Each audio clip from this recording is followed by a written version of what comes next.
Welcome back, ladies and gents. Got another custom tactics video for you today. This one's going to be a little bit different from last time. Last one we had 4-2-2. This one's an alternative one that I like to use. I mix in. It gives you a bit of a change up. What's the best way to put it? If you have any issues, for example, if someone's completely got you locked down and you're trying to use one tactic, it's always nice to change to another. It's always good to have alternatives. Today we'll be going over the 4-3-2-1. Let me quickly run you through that. Right, so here we've got the 4-3-2-1. These are the tactics that I run with. Pressure and heavy touch. With this one, you're a lot more narrow than you are with the 4-2-2. Obviously, you don't have the wide players, you don't have your DM, you don't really have that box where you can cut players up. You have your flat three in midfield. It's good to have this, so if you lose the ball, you basically get everyone pushing in, trying to close them off, trying to win possession back. Works perfectly to a T. The only time I really have issues is if and this is something I do a lot, I use the R1 button, or the right bumper if you will, well, I'm not quite sure what it is on keyboard, if any of you play with keyboard.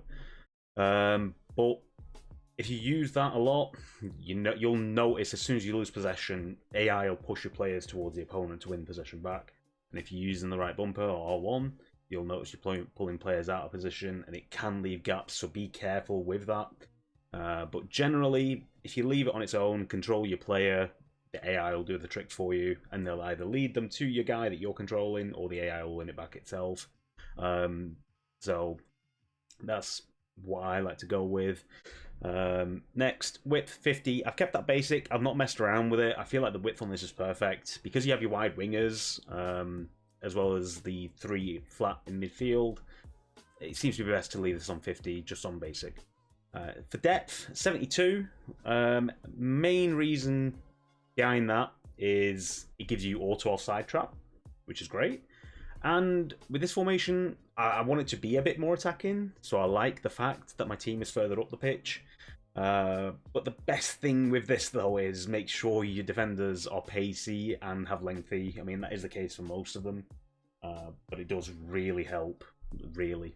For the offensive tactics, build-up play, left it as balance. I didn't feel like anything else was needed with it.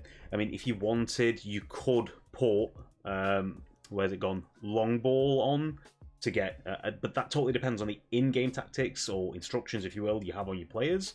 I didn't really like the long ball with the tactics that I've put on my players with the instructions. So I've left it unbalanced. I just like the way it plays unbalanced. It seems to play a lot better. You'll understand why in a minute when we get into the tactics. So, chance creation, again, balanced. I do really like, I'm a big fan of direct passing. And if you want, you can have direct passing with this one. But I found, just because of how the formation works, as I said, I like it to be attacking. I find it better just to leave it unbalanced so that I, myself, am doing the actual work rather than the AI trying to work things out, because as we all know, the AI can somewhat mess up.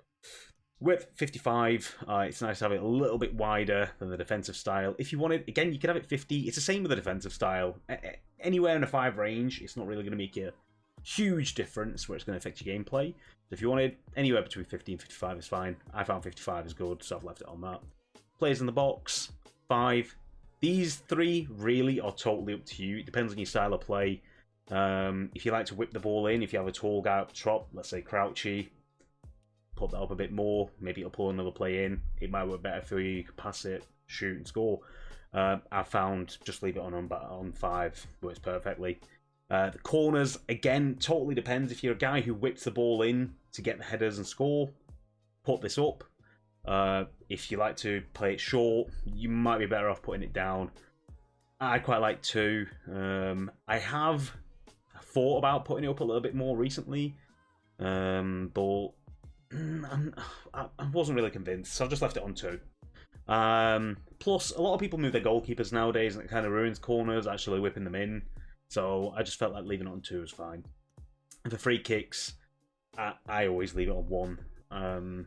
I just feel like any more that you commit just kind of leaves you open at the back, so I've just left it on 1.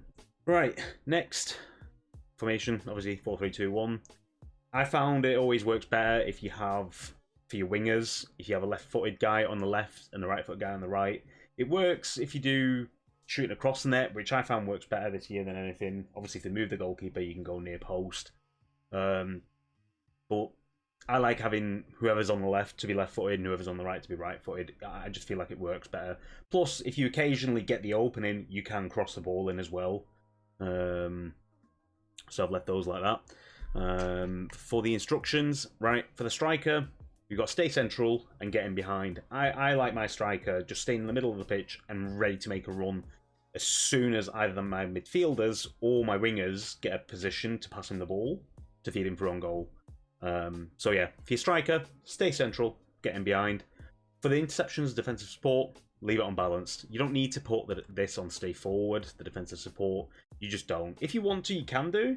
I just don't think you find a need for it. Plus, if you leave it unbalanced, sometimes you will drop deep, and then it'll allow for your wingers to push up, and you can feed the ball through to them.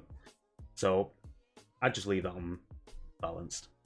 For the wingers, right, these are a little bit different. For the left winger, because I do this with my defender, with my fullback that's got better passing, you'll notice in a minute.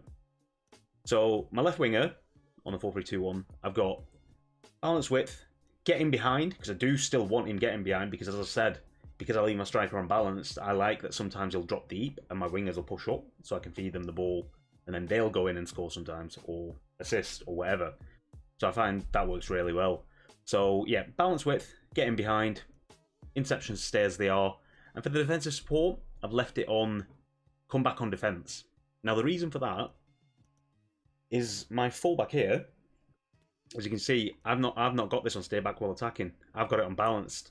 Because Tellez has got a banging cross on him, I like him to move up, and when he does, I'll wire on to my left winger, covers back for him.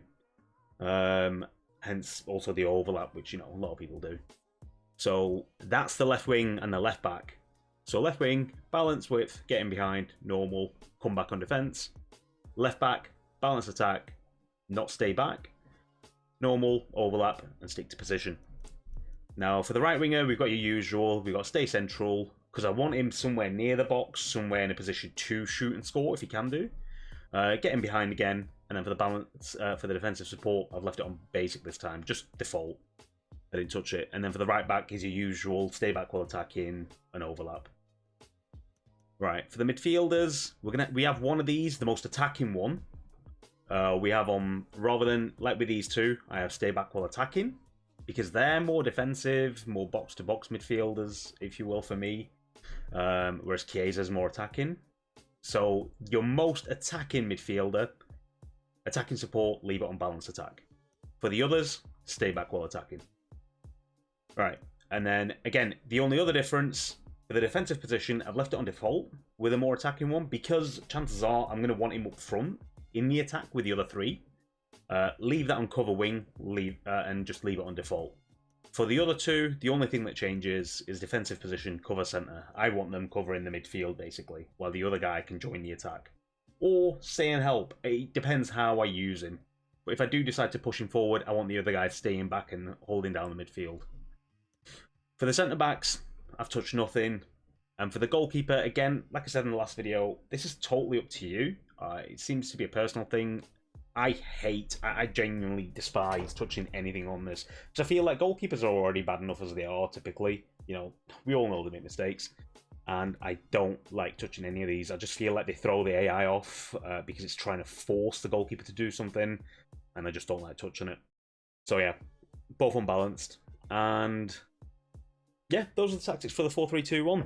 I hope they work out for you. If they do, let me know. Leave me a comment, thumbs up, whatever you like.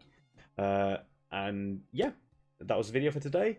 Thank you for watching. If you wouldn't mind, leave a like, share with your friends, and make sure to drop a sub, because I will be bringing out more videos. I do have all the formations. And if there's anything you'd like me to put a video out on, again, leave it in the comments, and I'll work on it. Thank you for watching. Peace.